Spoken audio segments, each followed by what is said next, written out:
Good day, ladies and gentlemen. Welcome to the show. Glad to have you guys here on this 27th of April, 2025. Thank you for tuning in. It's a Sunday, guys. Time to do a show. Now, listen, I want to talk to you guys seriously about something. I've been putting some thought into it, and over the next 120 days, this is it. Like, for all these years I've been broadcasting, I've been telling you guys about something that's coming, something really big. And uh, over the next 4 months, by the time 4 months is up, we're going to be up to our chins in what's coming. So it's not going to really be relevant news anymore. What I've been telling you guys is coming. It's here now. We're on the front edge of it. The markets right now. Let's just switch over to the markets. Uh, the markets right now are having a little bit of a relief rally, but the damage has been done. We're past the event horizon. They're going to realize that very soon, the markets are. And this is going to be the biggest crash in the history of crashes. They've made something that we have never seen before. It's called a hyper bubbles. They've created hyper bubbles within the system of leverage. And we're on the edge of a bursting of these bubbles. And it's going to require an awful lot of support by the ones who have only one tool to create money. It's going to require tremendous support by them. And what that's going to do is kill the purchasing power of the fiat currencies. We're going to be knee deep in it in 4 months. And so you guys are going to see the obvious conclusion of the whole thing. Well, what does that mean? It means in 4 months from now, I'm basically going to shift my channel over to something different. You ever watch Monty Python? You know, they'd say, now for something completely different. That's what I'm going to do with this channel. Not so much, I'm going to cut off the news and reporting on the news, because the news 4 months from now is going to be totally bad. You guys aren't going to want to hear it. You've got to have your fill of it. You wanted to hear about this and what's happening before it happened. After it starts to happen, you're not going to want to hear about it anymore. You're not going to want to know about it anymore. You're going to be frustrated with it and wish it would just go away, because it's going to be right in everyone's face in about another 4 more months. And so what am I going to be doing on my channel? I'm going to still be here, but we're going to be doing more fun stuff. Stuff that'll take your mind off of the problems that you have, rather than talking about them and accentuating them. We're going to be doing more fun stuff and putting out shows that are going to take your mind off of your troubles, rather than putting your mind deep into your troubles. But until we get to that point, the crisis is not completely here yet. They're bouncing around doing everything that they can to try to get out of this. They're not going to get out of this. This is a Ponzi scheme that's collapsing. It's the world's financial system coming apart at the seams.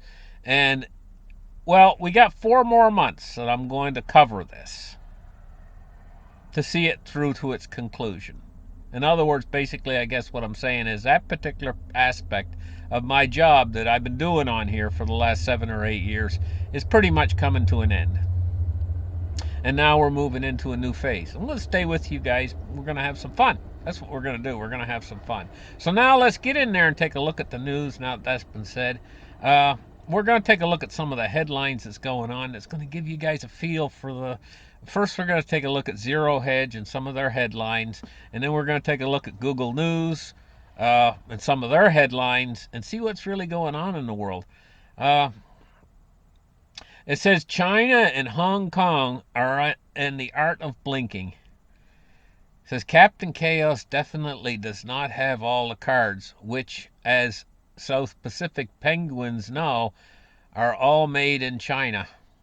That's a reference, I guess, to playing cards being made in China. Are they all made in China? I imagine they are, along with an awful lot of other things. The art of blinking. It's like, this is the thing. What is World War III now at this point? at this stage in the game. It's whatever country folds their cards first. Or basically their people get so upset that their people start to revolt against them. And at that point, the what would be the big winner of World War III would be a country who may force the other country's hand so at the point that they had to have regime change. Now, this has been going on for a while now. I mean, do you remember there was a book? I think it was about somebody who was a an economic hitman, and that was what it's all about is taking over like insidiously. Uh, says China's influence on the global gold price is underappreciated. An article by Goldman. China's influence on the gold price. Well, maybe that's what we're seeing right now. Come to think, thinking about it a little bit, China and Russia were accumulating gold for an awful long time, and they're basically going with the gold. America's going with Bitcoin and Litecoin. Fake gold, fake silver. Paper gold, paper silver, and also paper gold and paper silver, as in the exchange these derivatives products of gold and silver, SLV and GLD. This is just paper gold and paper silver again. And no wonder Trump wants to get in there and find out how much gold we really got. Is it really all there? Because the world is heading in that direction where gold is going to be the accountant of wealth for whatever country. In other words, he who has the gold makes the rules.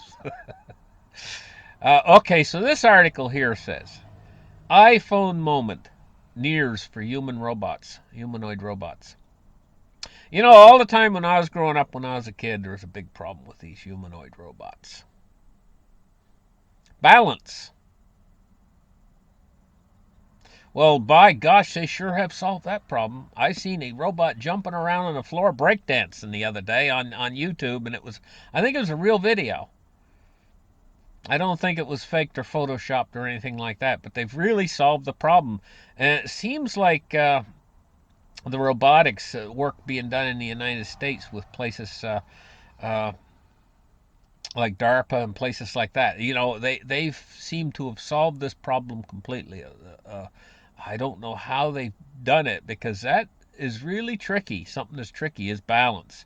And another thing that's tricky for humanoid robots is like when they grab something. Say they're grabbing an egg to pick it up and they're going to cook it. Not to crunch it into nothingness with the power of their hands. In other words, sensitivity. Humanity has got very, very a lot of sensitivity in our movements and stuff. Like, you could have a bodybuilder, a huge guy. He weighs 350 pounds and he's super strong, and he can pick up something, just reach over and pick up something and not hurt it. Be very that gentility. And robots have that was something that they had to solve too. But there's many other things. It says to succeed, it says figures they had to solve 3 hard problems and build an ultra reliable humanoid hardware, and also teaching the humanoids, these humanoid robots. They're going to be everywhere. There's going to be factories. This is a bigger industry emerging right now than the automotive industry, and more useful, or just as useful. It's hard to get along or think about getting along without a car, you know. But there's going to be a time 20 or 30 years in the future, probably, where you're going to think the same thing about your robot. Hard to get along, the thing will plug itself in and charge itself, and it'll be the one going around and cooking your breakfast for you, cleaning up the house and stuff. Um, Now, it says U.S. war games stimulate a full-scale battle with China in the Philippines. They're simulating it. They're simulating a full-scale battle with China in the Philippines. Uh,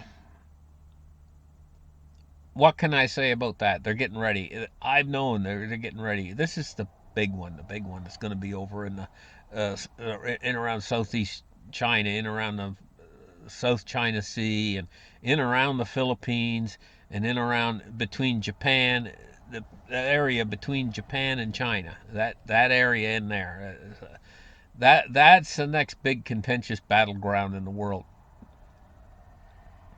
Uh, Labor Secretary warns states could lose federal funding if illegal immigrants get unemployment benefits. Says that the unemployment benefits exist solely for workers who are eligible to receive them. That's what it says there. Uh, and also another article here says David Stockman on why and how to fire 42,000 IRS agents. You know, that's a big enough number. It could put a dent in the U.S. unemployment even. 42,000 is a lot of people. Uh, and evidently, if they're going to be able to fire all of them, why were they needed in the first place? That's what I'm wondering in my head, you know. Let's take a look at Google News. They're talking about Pope Francis's funeral mass in Rome. That's a big story right now. In fact, that's the top story in Google News. And Trump says that U.S. ships should be allowed to travel through the Panama and Suez canals for free. Well, I'm just thinking in my head offhand, you know, if I think if they're smart, they would agree to that. Panama would agree and say, "Yeah, sure, you can come for free. Yeah, just don't let it, don't stay, you know, because Trump has said, you know, about he said about Canada. He said Canada should become the 51st state. They questioned him. They said, well, are you willing to use military force? And he didn't. He just said two words. He said economic force. That's all he said. He didn't say.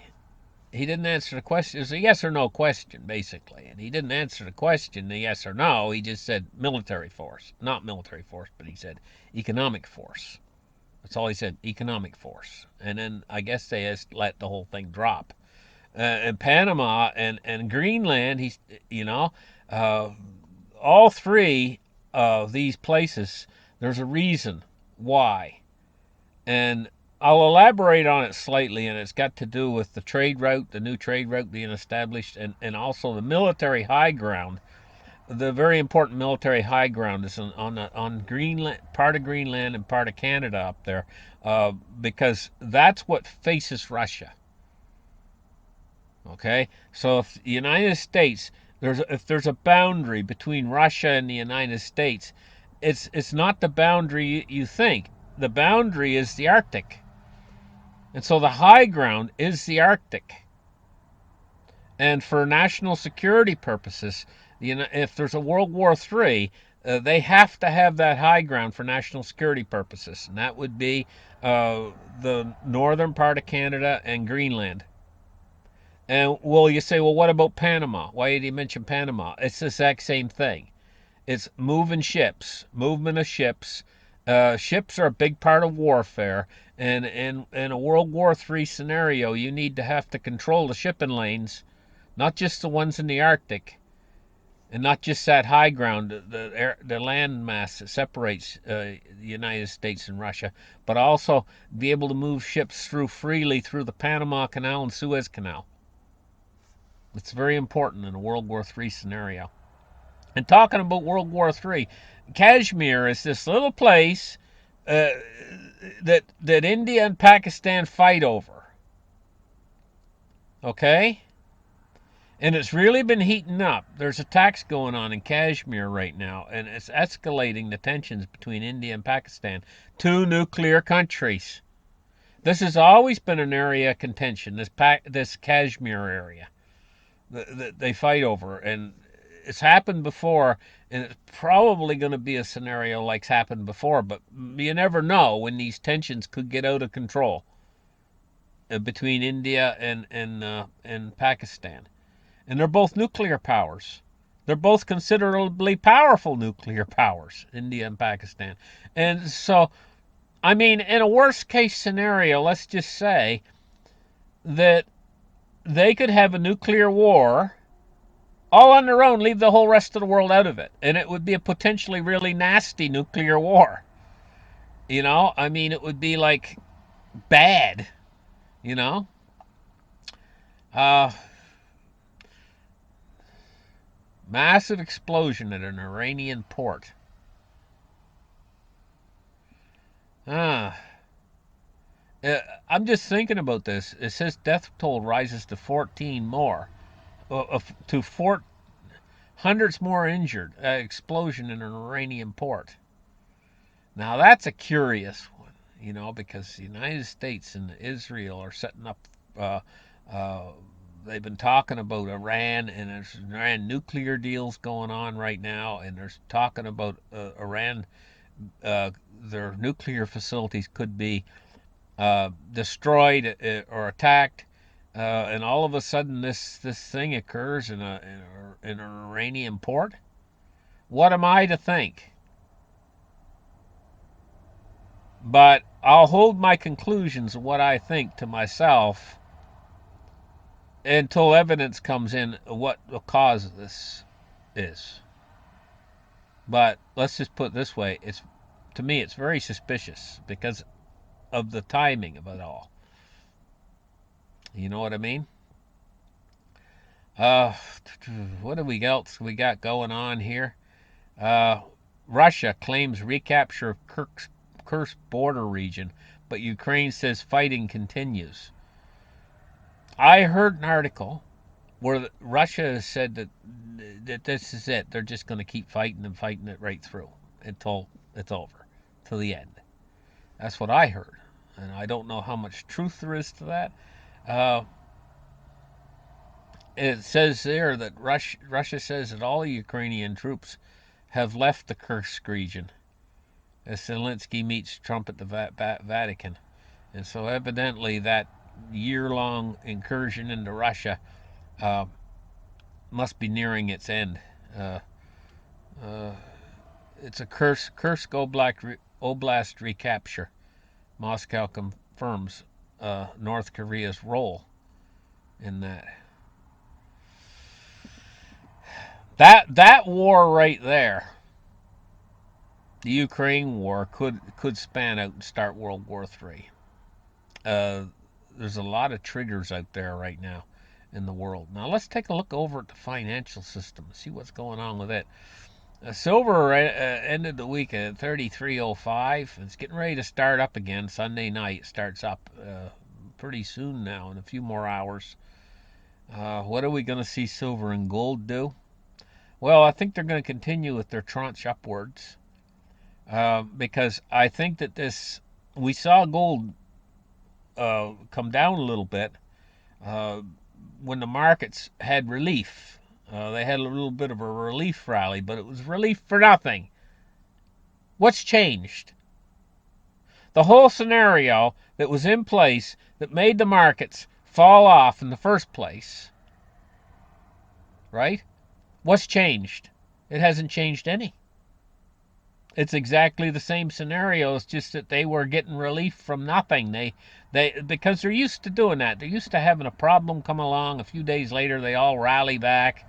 You know, and this problem has not gone away. It's still there, and in fact, it's probably going to become more intrinsic into the system as it progresses. Almost like somebody who swallows a glass of poison or something, and as time goes by, it's only going to get worse unless you get rid of that, unless you get that purged out of the system, and nothing's changed.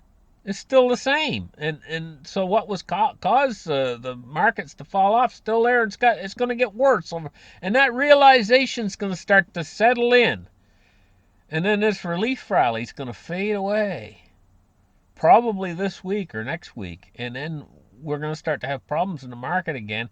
And all these people that come in to relieve the market and said, okay, I'm going to buy the dip, and they foresee the market going back up. That's a Goldilocks scenario of perfection that the market was priced for. This is far from Goldilocks. I mean, this is like, I think we're on the verge of seeing everything in the financial system go into a slump that is going to be going to take so much money to just to bring things up to a livable point again. That it's going to start the process of destruction of the fiat currencies and the dollar at the top of the heap of those. You know. So let's take a look at what the stock market's doing. Well, ended the week 55.25 for the S&P 500. The Dow ended the week at 40,113. It's really going to have a hard time hanging on to that 40,000 mark. I think by the end of this week, I'm thinking to myself, hey, 38,000 Dow or lower, probably. I think it's going to be I don't think this is going to be a good week for the markets. The Nasdaq is up 216 points on the week, is 17,382. Russell was 1957, and the VIX, that's the Volatility Index, is taking a dive here. Let's take a look at the Volatility Index right now. It's at 24.84, down 1.63. At close. Let's just go back a few years and take a look. Let's go back to the past 5 years. Look at this spike in volatility that we just came through. Now you notice it's fell back down again, but now it's just, let's take a little bit closer look.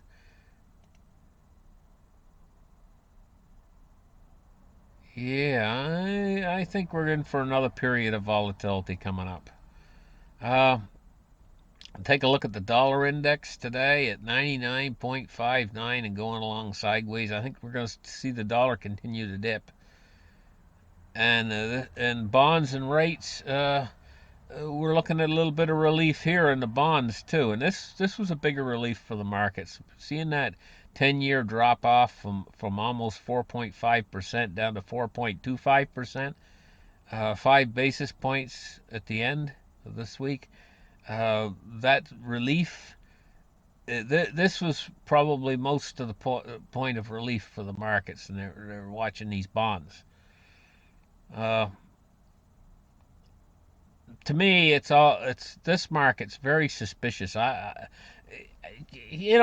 could they inject money in the bond market without making it official that they're doing yield curve control? Could they use third parties or whatever to try to? I'm just wondering. I'm just suspicious of them. That's all. I just don't trust them. And who should trust them? I mean, they've set us up with a Ponzi scheme system that does one job really well, and that's impoverishing all of the middle class and all of the lower middle class people into total abstract poverty, while it enriches the few and impoverishes the many. And that structure of a system that they put in place required them to be a bunch of crooks to put it in place in the first place, as far as I'm concerned. Greedy. Anyway, listen, guys, I hope you're having a great weekend, and we'll probably get back with you about midweek and do some sort of another report. Thank you for tuning in. Thank you to my members on my channel, and thank you to all of my viewers out there and my subscribers. I really appreciate you guys. You guys have a great rest of the weekend. We'll catch you guys in the next show. Bye-bye.